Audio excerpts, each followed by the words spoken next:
Boa noite, pessoal, tudo bem? Agora que eu tô mais recuperadinho, hoje eu passei mal essa madrugada, né? Não pude dar aula para vocês, mas eu tô aqui gravando esse vídeo para vocês terem uma explicação da matéria e para poderem fazer os exercícios, tudo bem? Então, pessoal, me desculpa a falha de hoje, mas foi mesmo por um problema de saúde. E eu vou estar mandando esse vídeo para vocês no WhatsApp, eu acho que no Skype, para todo mundo assistir. Então, a nossa aula de sociologia, ela tem como tema linguagem e sociedade. Quando nós falamos da linguagem, a linguagem nos parece algo muito simples, muito fácil de compreender. É uma língua, é um idioma. Mas não, dentro da sociologia, a linguagem tem uma função muito importante, que é a função da socialização. Lembra que nós já estudamos socialização primária, socialização secundária, em que as crianças aprendem com a família a socialização primária e a secundária na escola. Então, esse papo aí de socialização, ele entra aqui na questão da linguagem. Então, o primeiro tópico aqui da nossa aula é a importância da linguagem. Então, eu preciso entender o que o outro está me dizendo para que eu possa responder. Isso nós vamos estar chamando de codificação e decodificação da informação. Um segundo ponto, que a linguagem ela é muito importante para as estruturas mentais, para o pensamento. Então, no momento que eu resolvo elaborar essa aula aqui, eu estou pensando o que eu estou falando para vocês. E eu estou falando numa linguagem que vocês conhecem. E não estou falando de idioma, eu estou falando de linguagem, porque nós temos estando uma aula de sociologia e eu estou usando termos de sociologia. Então eu não estou usando termos, vamos supor, de física que estivesse fora do nosso contexto. Então a linguagem também precisa estar de acordo com o nosso contexto. Um outro eixo importante é a gente saber que a linguagem, ela une ou ela separa uma sociedade. Então nós precisamos ter em mente também que sem linguagem não tem sociedade. Sem comunicação, sem socialização, nós não temos uma sociedade. Então, esse ponto é muito importante. Eu destaquei aqui no nosso texto vários pontos que o nosso texto ele fala sobre a importância da linguagem. Então, eu já falei essa breve explanação, né, do que nós iríamos estudar. E aí nós começamos com o exemplo do jovem Caspar, que ele foi preso durante muito tempo, ficou afastado de grupos sociais e ele perdeu a capacidade do convívio. Quando a gente vive muito tempo isolado, sozinho, longe, a gente perde um pouquinho a capacidade de aprender a conviver em sociedade. Que capacidade que é essa?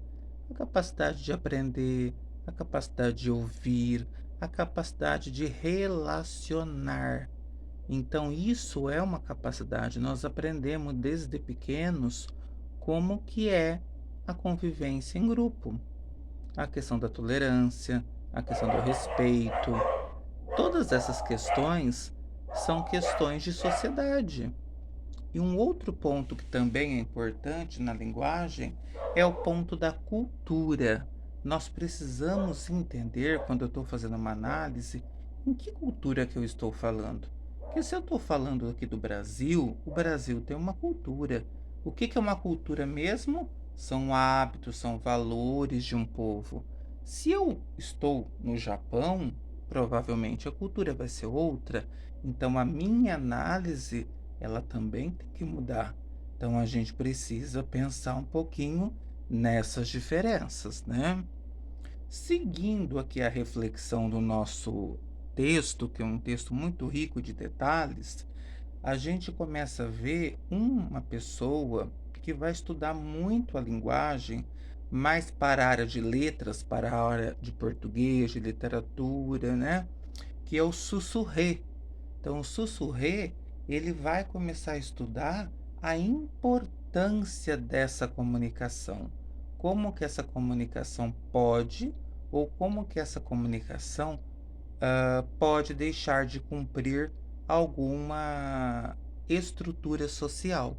Então a gente percebe que a sociologia ela anda de mãos dadas com a área de linguagens, ela anda de mãos dadas com a área política, com a área filosófica. Então em cada um dessas gavetinhas nós temos a sociologia lá dentro. Então ela é uma ciência muito importante. É claro, eu gosto dela, então, né, tenho que falar bem. Uma outra coisa sobre a linguagem também nos chama atenção é que a linguagem ela é herdada culturalmente. Nós recebemos dos nossos antepassados valores culturais e esses valores culturais nós vamos passando para quem? Para as próximas gerações, para as pessoas que nós convivemos e até mesmo para o nosso grupo de amigos. Então perceba como o assunto linguagem abarca muita coisa, né? Nós temos um autor, o Buckley, que nós já estudamos sobre ele fala da importância dos signos linguísticos. Ele vai falar que a linguagem é uma manifestação de uma sociedade. Então, quer dizer, nossa linguagem, a forma que nós falamos, a forma que nós compreendemos, diz muito da nossa estrutura social. Olha que coisa interessante. Quer dizer, a minha sociedade é uma representação da nossa linguagem e, por consequência, do nosso pensamento. E nós temos também o nosso autor aqui italiano, o Gramsci, que ele vai escrever muita coisa interessante para nós. Ele vai dizer que a língua ela é dividida em duas partes. Tem aquela linguagem popular, aquela que eu estou falando agora com vocês tranquilamente, e aquela que a gente escreve, que é a linguagem culta. A forma que eu estou falando aqui tranquilo, numa linguagem que vocês entendem, não é uma linguagem de um texto dissertativo. Por isso que quando a gente pede para um aluno um trabalho, o trabalho do aluno tem que ter uma estrutura, tem que ter introdução, desenvolvimento, conclusão. Essa é a linguagem formal. Então nós temos num diálogo aberto, num bate-papo, numa conversa entre amigos, às vezes até numa aula, o professor pode usar da linguagem formal para facilitar para o aluno aprender. Mas quando eu vou escrever, eu preciso fazer uso da linguagem formal. E a linguagem formal, eu tenho que levar em consideração a gramática, eu tenho que levar em consideração as figuras de linguagem. Aí a gente percebe que um assunto ele se liga a outro. Então é muito importante isso. E o nosso texto também, ele vai falar um pouquinho sobre a questão do poder social dessa linguagem. A linguagem nos dá um poder social. Por que poder? Porque o poder ele vem de quem tem algo. Quem tem algo? O domínio da linguagem. Se eu domino a linguagem, eu domino a sociedade, eu domino o pensamento, eu estou um passo à frente. Pessoal, essa é uma pequena explanação desse nosso texto. Eu não vou falar muito, porque senão o vídeo fica muito pesado e não carrega para vocês assistirem. Mas eu estou à disposição durante a semana para as eventuais dúvidas. Eu só quero comentar um pouquinho com vocês sobre os exercícios, que eles são importantes. Então, nosso primeiro exercício, como Júlia, a nossa autora aqui, define a linguagem. Ela fala de uma importância. Qual é a importância da linguagem para ela? Só que vamos pensar em sociologia. A segunda questão é uma questão muito importante, porque Sussurré defende que a língua tem que ser imutabilidade e, ao mesmo tempo, pode ser modificada. Por que que o Sussurré diz que a língua tem que ser imutável? Quer dizer, ela não pode mudar. Mas, ao mesmo tempo, ele diz que algumas mudanças ao longo do tempo acontecem. O que é que o Sussurreta está nos dizendo? Que a língua, ela não é uma coisa ela não é universal e ela não é estagnada. Ela vai andando. E ela vai andando a partir do quê? A partir da sociedade, a partir da cultura, a partir da linguagem, a partir dos novos pensamentos, a partir da reflexão humana. Olha só que eixo importante. Um outro tópico importante, por que o Banking define a linguagem como social? Por que que ele faz essa formação? Porque a linguagem ela está envolvida na nossa sociedade.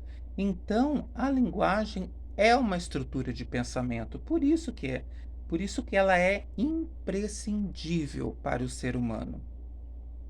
E por último, o Antônio Gramsci, ele faz uma colocação que a hegemonia cultural de uma sociedade. Então, aqui ele está falando que uma sociedade, para ter legitimidade, ela precisa ter domínio da linguagem e saber todas as atribuições da linguagem. Certo, pessoal? Vídeo curto, para não ficar pesado. Tentem fazer os exercícios, não conseguiram, vocês sabem o meu contato, me mandem mensagem que eu mando um áudio explicando individualmente.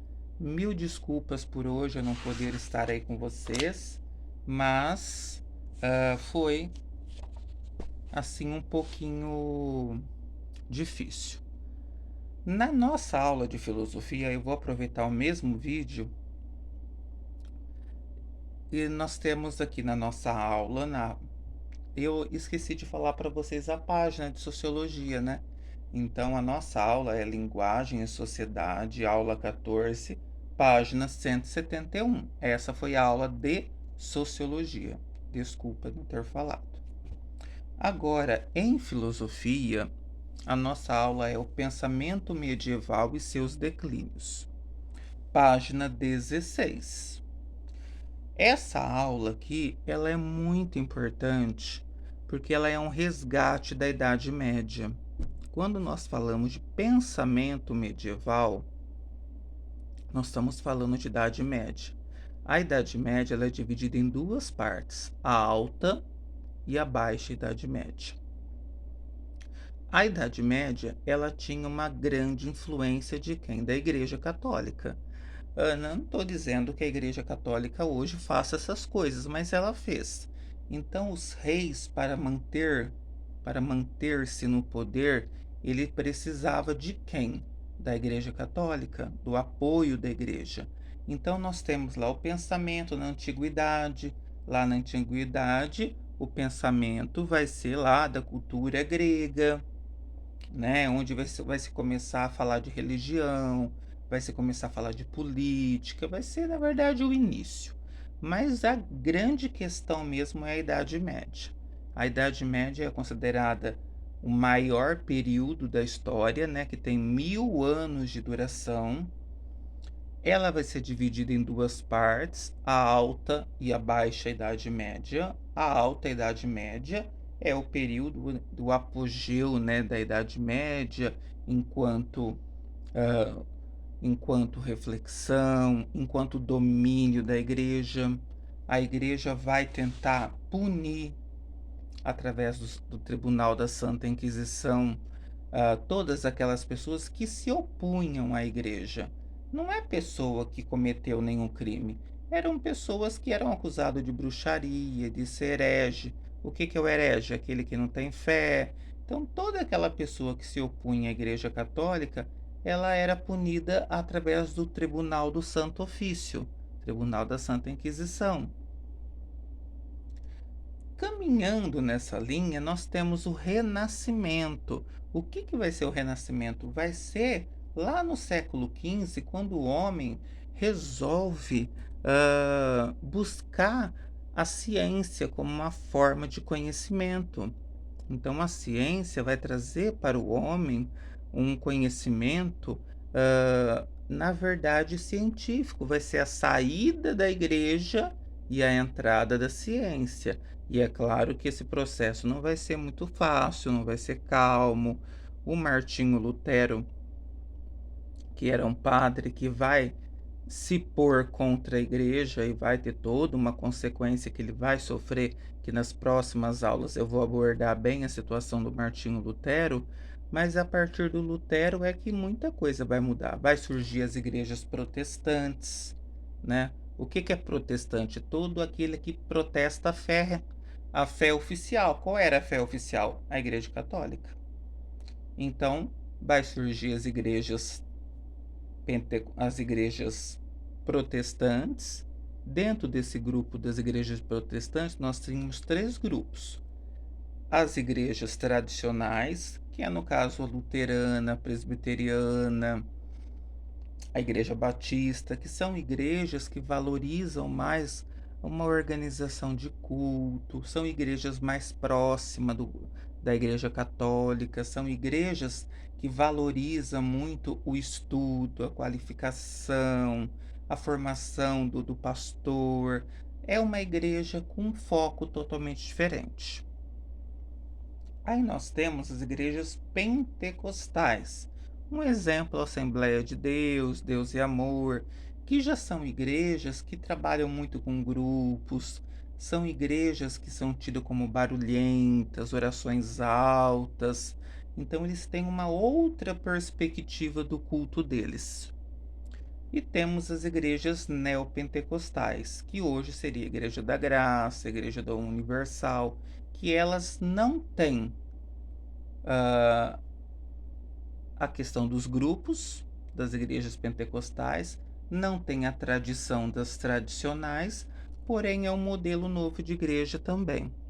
Faz parte, são protestantes. Então, esse protestantismo no Brasil nós chamamos de evangélicos, mas todos são protestantes, tá? Eu gostaria que vocês lessem o texto e qualquer dúvida, vocês me procurassem. Os exercícios são muito simples. Então, nós temos aqui um primeiro exercício que tem uma afirmação. Que época é essa e qual a fundamentação filosófica do autor? O autor aqui está falando sobre o reflexo da vontade de Deus. Qual que é o período da história em que matavam-se em nome de Deus, puniam-se em nome de Deus? É uma desses quatro contextos históricos, né? A gente já sabe, né, previamente que tudo isso acontecia na Idade Média, mas aí vocês podem elaborar a resposta de vocês, usando as suas palavras, a reflexão de vocês. E uma outra, que é qual a doutrina que se opunha ao heliocentrismo de Copérnico e por que motivos essa doutrina tinha preferência da Igreja Católica. O que é que a Igreja Católica ganhava com essa teoria? Essa teoria queria impedir o quê? O progresso, as grandes navegações, o surgimento de outras religiões, entre outras questões. Então eu gostaria que vocês fizessem os exercícios e semana que vem nós fazemos a correção, fazemos uma discussão e eu abro o espaço para vocês. Tudo bem, pessoal? Muito obrigado. Até semana que vem e mais uma vez desculpe pelo furo de hoje. Até a próxima aula.